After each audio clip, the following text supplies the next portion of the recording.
ఒక పక్క వాణిజ్యంలో భారత్ పై అమెరికా టారిఫ్ల మీద టారిఫ్లు వేస్తోంది. మరో పక్క ఇండియాతో అమెరికా డిఫెన్స్ డీల్ ఒకటి రీసెంట్ గా సైన్ చేసుకుంది. 10 సంవత్సరాల డిఫెన్స్ ఫ్రేమ్వర్క్ అగ్రిమెంట్. దీని కాలం 10 సంవత్సరాల మాట 10 ఇయర్స్ ఎఫెక్టివ్ గా ఉండేటట్లు ఒక డిఫెన్స్ ప్యాక్ట్ ని ఇండియా అమెరికా సైన్ చేసుకున్నాయి. దీనికి సంబంధించి అమెరికా డిఫెన్స్ సెక్రటరీ అంటే మన మినిస్టర్ ఎలానో వాళ్ళ సెక్రటరీ పీట్ హెగ్సెత్ ఇది చాలా కీలకమైన ఒప్పందం. దాదాపు ఇంతకుముందు అనడం లేని విధంగా ఇండియా అమెరికా మధ్య డిఫెన్స్ టైస్ బలపడుతున్నాయని చెప్పి ఆయన వ్యాఖ్యానించారు.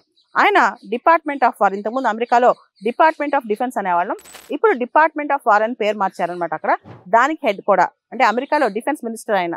అక్కడ మినిస్టర్స్ ని సెక్రటరీస్ అంటారు, మనందరూ తెలుసు.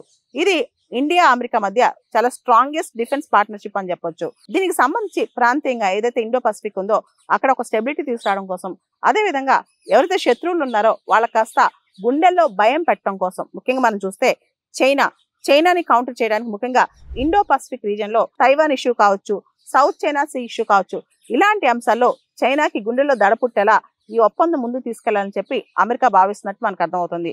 ఇండియా అమెరికా మధ్య రక్షణకు సంబంధించిన కోఆర్డినేషన్ కావచ్చు, సమాచారం ఏదైతే ఇన్ఫర్మేషన్ ఉందో అది షేరింగ్ కావచ్చు, అదే విధంగా టెక్నాలజికల్ కోఆపరేషన్ కావచ్చు, ఇవన్నీ కూడా ముందుకు తీసుకెళ్లే విధంగా ఇండియా అమెరికా మధ్య ఈ డిఫెన్స్ ఫ్రేమ్వర్క్ ప్యాక్ట్ అనేది కుదిరిందనమాట.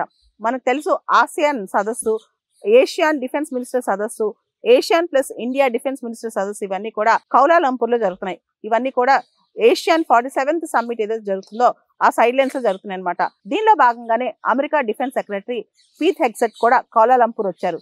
ఆ సందర్భంగా మన రాజ్నాథ్ సింగ్ గారు, మన డిఫెన్స్ మినిస్టర్, ఆయన ఇద్దరు కలిసి ఈ డిఫెన్స్ ఫ్రేమ్వర్క్ ఒప్పందాన్ని సైన్ చేసుకున్నారనమాట. ముఖ్యంగా ఇండో పసిఫిక్ ప్రాంతంలో చైనా యొక్క నేవల్ యాక్టివిటీ కావచ్చు, దురాక్రమణ కావచ్చు, వీటన్నిటిని కట్టడి చేయడానికి కూడా ఈ అగ్రిమెంట్ ఉపయోగపడుతుందని చెప్పి అమెరికా భావిస్తున్నట్లు మనకు అర్థమవుతుంది. అమెరికా భారతదేశానికి F-35 స్టెల్త్ వార్ ప్లేన్స్ కూడా అమ్మబోతోంది.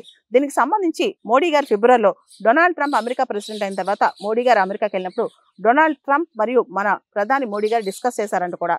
అండ్ ఇప్పటి వరకు మనం చూస్తే గనక ఇండియా యొక్క డిఫెన్స్ ఇంపోర్ట్స్ లో, ఇండియా రక్షణ రంగంలో ఏదైతే కొనుక్కుంటుందో ఎక్కువ భాగం, సింహభాగం రష్యా నుంచే కొనుక్కుంటుంది. కానీ ఇప్పుడు మాత్రం భారతదేశం తన డిఫెన్స్ ఇంపోర్ట్స్ ఏదైతే ఉన్నాయో వాటన్నిటిని కూడా డైవర్సిఫై చేసుకుంటుంది. ముఖ్యంగా ఫ్రాన్స్ నుంచి, ఇజ్రాయెల్ నుంచి, అమెరికా నుంచి, ఇలా అనేక దేశాల నుంచి డిఫెన్స్ టెక్నాలజీ భారతదేశం కొనుక్కొచ్చుకుంటుంది. ముఖ్యంగా ఏదైతే భారతదేశం ఇప్పుడు అమెరికాతో డిఫెన్స్ ఫ్రేమ్వర్క్ ప్యాక్ట్ చేసుకుందో 10 సంవత్సరాల కాలం పాటు, ఇది చాలా కీలకమైన ప్యాక్ట్ అని చెప్పొచ్చు.